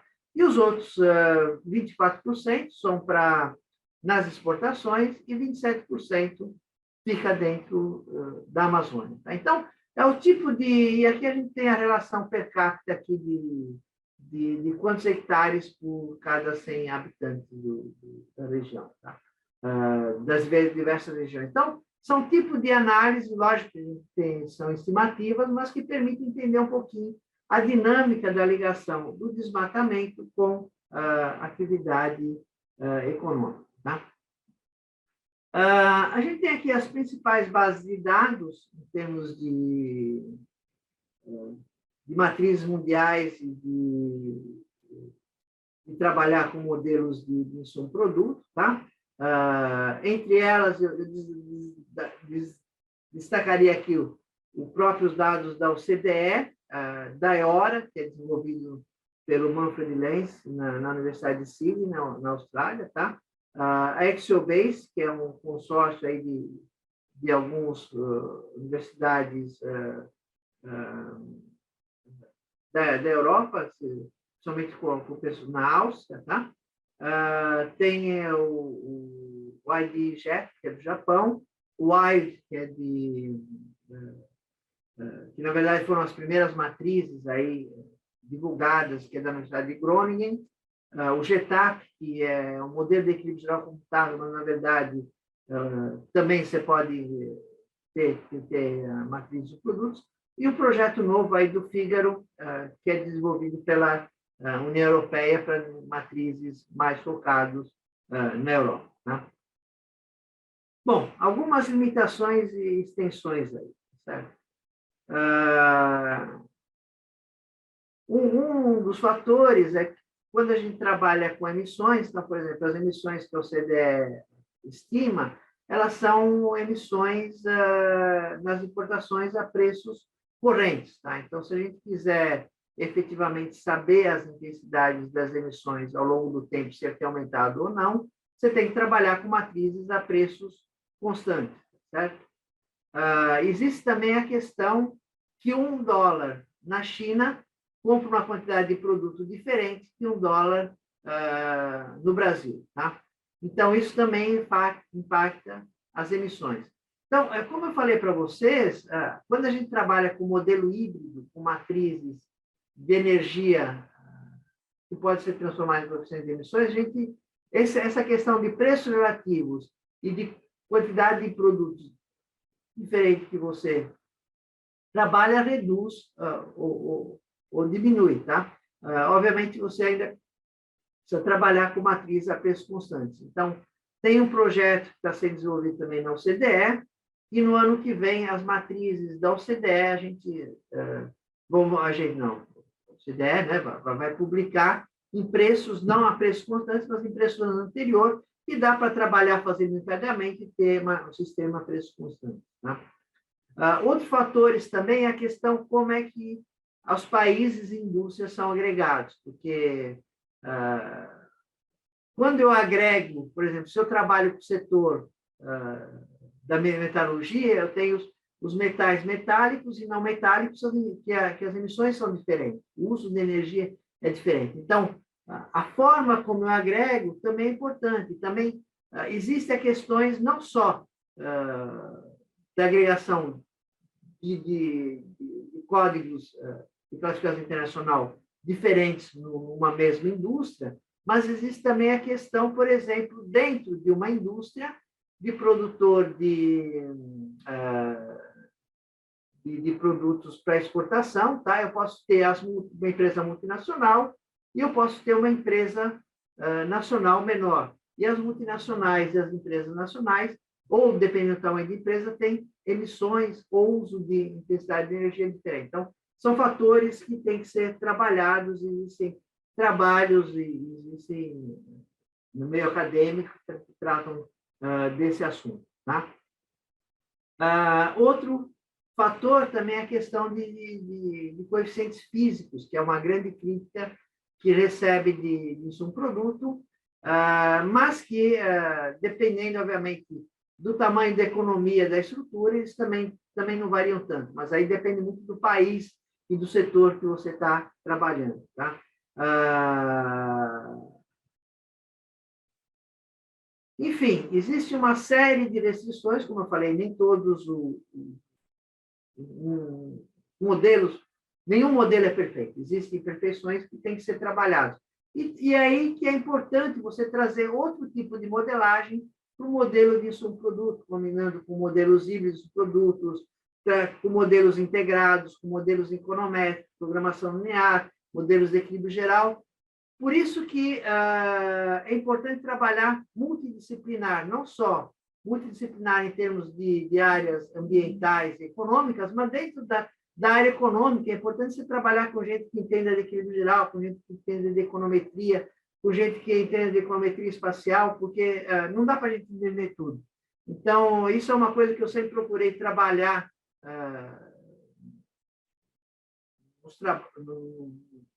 nos meus trabalhos, na pesquisa acadêmica, trabalhar com pessoas para poder incorporar novas ideias, novas metodologias, para a gente diminuir um pouquinho esses problemas que existem dentro de insumo-produto. Tá? Bom, e para onde que a gente vai agora dentro de insumo-produto? Tá? Existe uma questão de você ter dados mais recentes, de ter dados mais harmonização dos dados de insumo-produto, tá certo? Na verdade, isso é importante, porque uma boa parte do tempo que a gente, para construir as matrizes de insumo-produto da OCDE, é a harmonização de dados dos países. Cada país tem um sistema de contas nacionais, um tem de 93, outro tem de 2008, um tem a ISIC 3, outro a ISIC 4, enfim, é uma melange, estou trazendo aqui o francês no meio do português, é uma mescla de informações que você tem que harmonizar. Tá? Então, na medida em que cada vez mais os países entrem dentro dos manuais da ONU, que tem padronização de contas nacionais, de tratamento de matrizes físicas, de fluxos físicos, de materiais, que a ONU tem toda uma metodologia, isso facilita muito o trabalho entender essa interação do meio ambiente com o insumo-produto. Tá certo?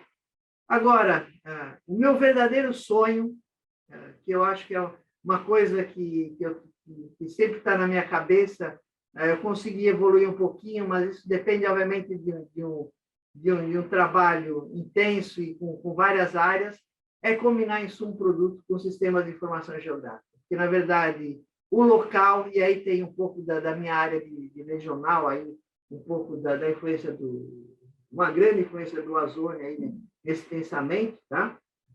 Que é a questão de você ligar com o sistema de informação geográfica, porque, na verdade, são sistemas que permitem você combinar diferentes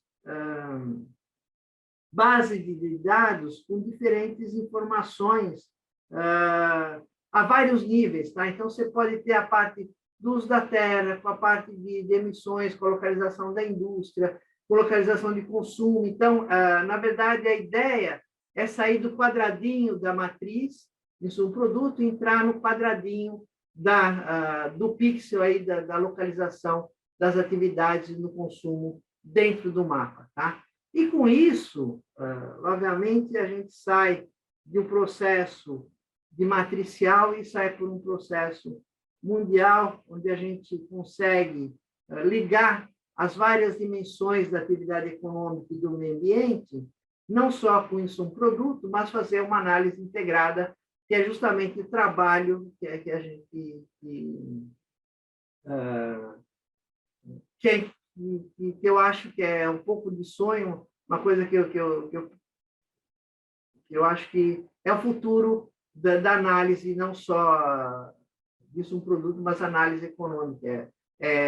Com essa questão de base de dados grandes, de você fazer a inteligência artificial, etc. e tal, acho que a gente consegue caminhar para esses sistemas maiores, onde, obviamente, a gente consegue entender melhor essa interação entre as várias dimensões de desenvolvimento. Tá? Gostaria de agradecer, tá? Eu sei que eu não devia fazer isso, tá? Mas eu não resisti e eu coloquei um pouquinho aqui dos meus amigos, da minha vida, que a gente partilhou ao longo dessa vida acadêmica, as várias universidades onde eu tive, o Nereus, os encontros de economia regional, os meus grandes companheiros da FEA, o meu grande amigo Sones, que é que o Azoni mencionou aí dos trabalhos essenciais de Israel. Está aí o nosso amigo Werner, eu e o Azoni, numas fotos históricas aí que lembra da nossa amizade. E aí um pouco da foto da despedida da FEA, que está no meu coração, com um pouco dos meus colegas, não vou chamar alunos, porque na verdade são colegas com quem eu aprendi muito e com quem eu consegui chegar, não sei se para dizer, mas eu sou o que eu sou, eu devo muito a eles e pouco a mim. Muito obrigado. E depois aqui tem as referências, posso disponibilizar depois da apresentação, que aqui tem as referências que eu citei aí, que depois vocês podem consultar um pouquinho para mais detalhes. Muito obrigado, realmente foi um prazer, espero que eu tenha estado dentro do tempo aí.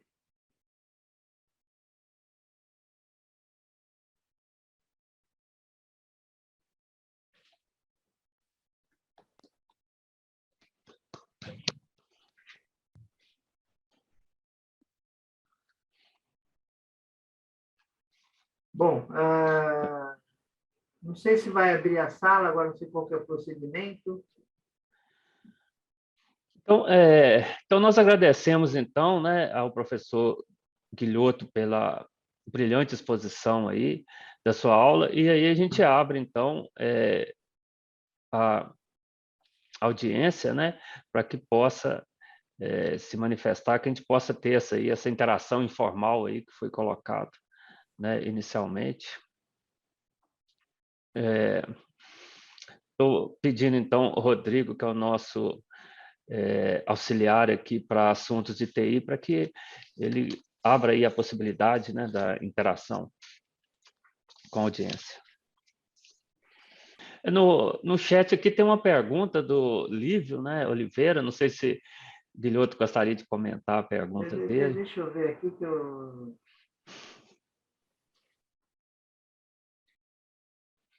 na verdade, o que acontece é o seguinte, tá?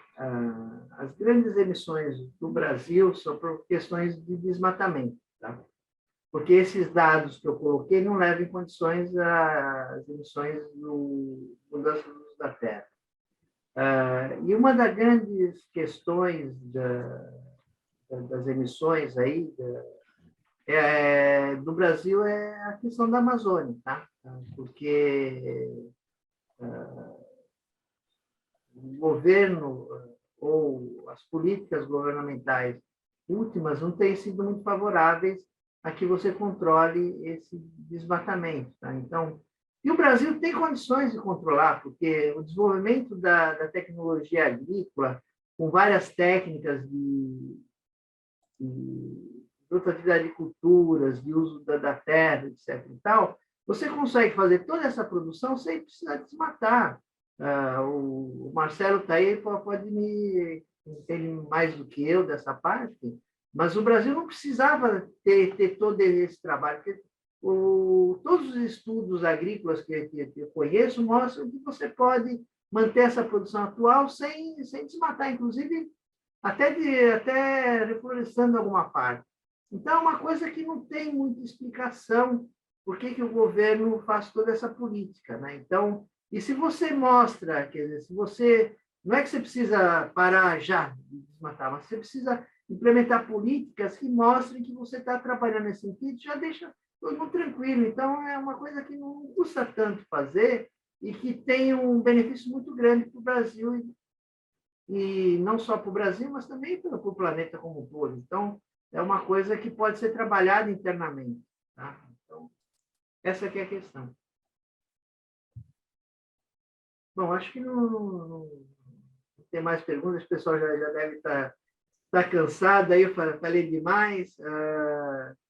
De qualquer forma, eu me coloco à disposição aí, Vocês podem me contactar no guilhoto@usp.br ou no joaquim.guilhoto@oecd.org. Estou à disposição aí para interação. Bom, agradeço a todos aí.